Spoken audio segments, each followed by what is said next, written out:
I'll let you know when we are live. Great, thanks. He had to re-register for the thing there. He's getting it all tucked in there. So.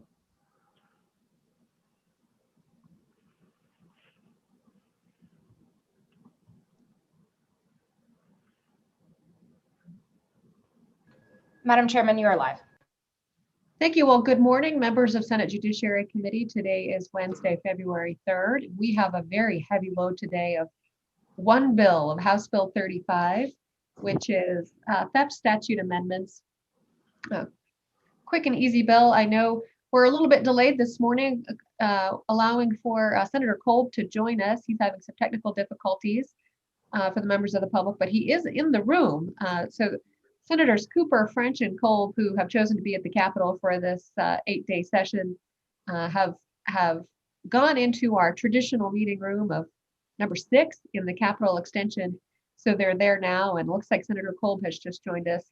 Welcome, Senator Kolb. Good to see you. Everyone get ready and turn your mics off. We're going to do a quick roll call and work through this bill. Senator Cooper. Here. Senator French. Here. Senator Kolb. Here. Senator Cost. Here. Chairman Nethercott. Here. You have a quorum. All right, well, thank you. Also, just for the public's understanding, as you know, for those who follow the Judiciary Committee and are following the legislature, we have been on a rocket docket, just working tremendously hard in an unprecedented fashion and times. And so there's been a few glitches, and one of those had to do with our meeting notice for today. It was noticed for a short time yesterday that we were going to work Senate File 6, which was the public contracting bill that we reviewed previously, and that was in error. As the committee decided at that meeting last week, we have tabled the work associated with Senate File 6 till March. So we look forward to having a committee meeting in March to review Senate File 6, and we will do so at that time. Again, I apologize to all the stakeholders that saw that and might have been concerned about that bill coming up this morning. It was an error in that notice. There was a second error as well associated with the timing of the meeting. And again, we apologize for that. It was noticed at 8 a.m. when it was announced to be at 9 a.m. The bill before us should take a solid 10 minutes for us to work through, if that. And so there was no need for us to start at 8 and then have a 2-hour delay until we'd start again. So I thought it'd be a little more efficient for a later start for us to work through this good little bill. So again, apologies to the public for any concerns about that. The good Senator Cost was able to reach out and get our meeting re-noticed again for the second time with the 9 o'clock notification for this morning. I don't think we'll probably have much interest in the bill or any public comment on it, as it is really just that clerical correction. So good senators, with that, we'll work the bill.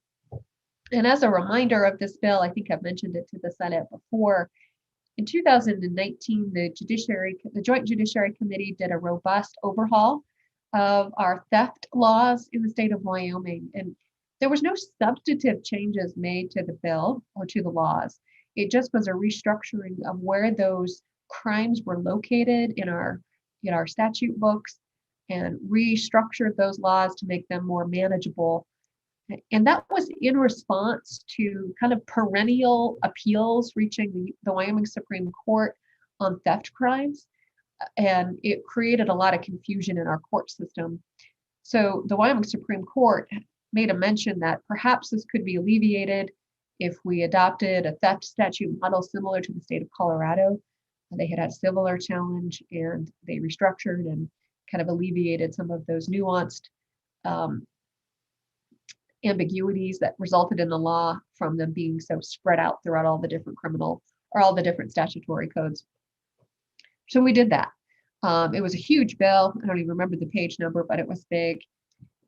And despite, we were able to get it passed out of the Senate with some debate, but no real changes or amendments, which was good, because I didn't want there to be any amendments, because it really was just a restructuring for ease of access of what the law said. And the time for this policy discussion certainly could have been later, but wasn't the purpose in the bill. The House struggled a little bit more with that, and they did do an amendment. And one of those amendments struck the word unintentionally or. And it struck the word or in a listing of different types of crimes. And the word "or" in the criminal code and in statutory construction or in statutory interpretation is just really important. So if there is no "or," the statute is read as if there is an "and." And that means all of those elements need to happen together as opposed to separately. Similar to a check, right? When somebody writes a check to you and someone else, or if it's to you and or someone else, right? Either of you can sign it alone and cash it, but if it's and, both of your signatures have to be on it. Perhaps you're familiar with that in your businesses or with your spouses. It's a similar concept in statutory interpretation. So the word "or" was deleted, causing real disruption across our state. I think it might be fair to say that some theft crimes have been unable to be prosecuted as a result. So from July 1 of 2020 to now, when the law went into effect, there's been an inability for much of our prosecutors to move forward on some of these crimes. So the matter is urgent and compelling, and that's the bill, good senators. We're adding the word "or" back into that original bill. Happy to answer any questions.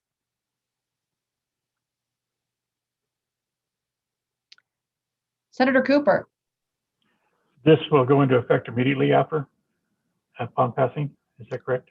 That's right. So if you look at section 2 of the bill, it goes into effective immediately. I think what's really unfortunate, and they kind of got after the other chamber, our House Judiciary members, they maybe overthought the bill a little too much, and they again tried to heavily amend it, and it resulted in the bill being delayed coming out of the House.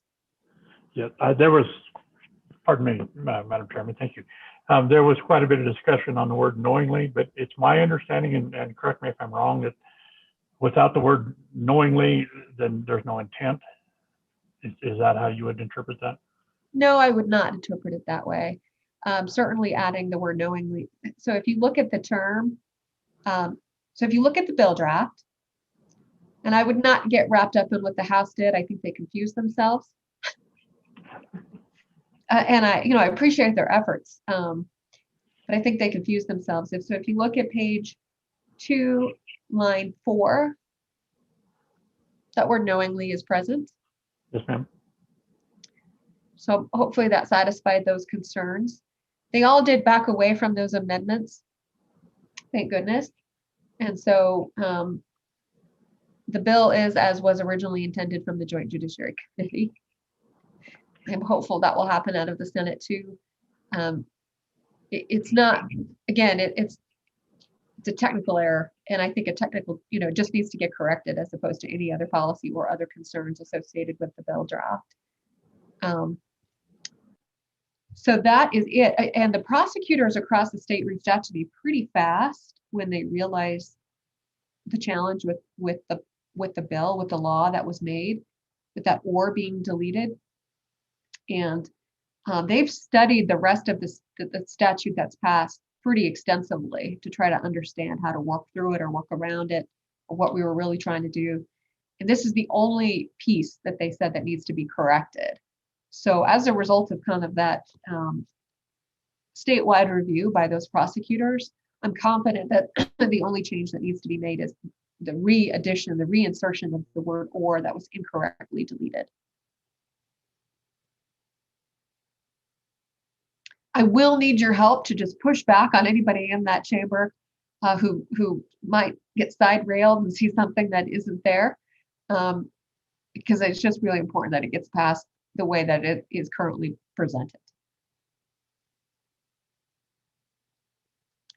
All right, any additional questions?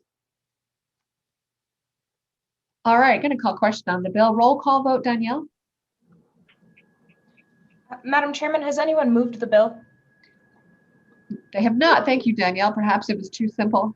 Senator Kolb is moving the bill. It is being seconded by Senator French. We're prepared for roll call. Thank you, Madam Chairman. Senator Cooper. Aye. Senator French.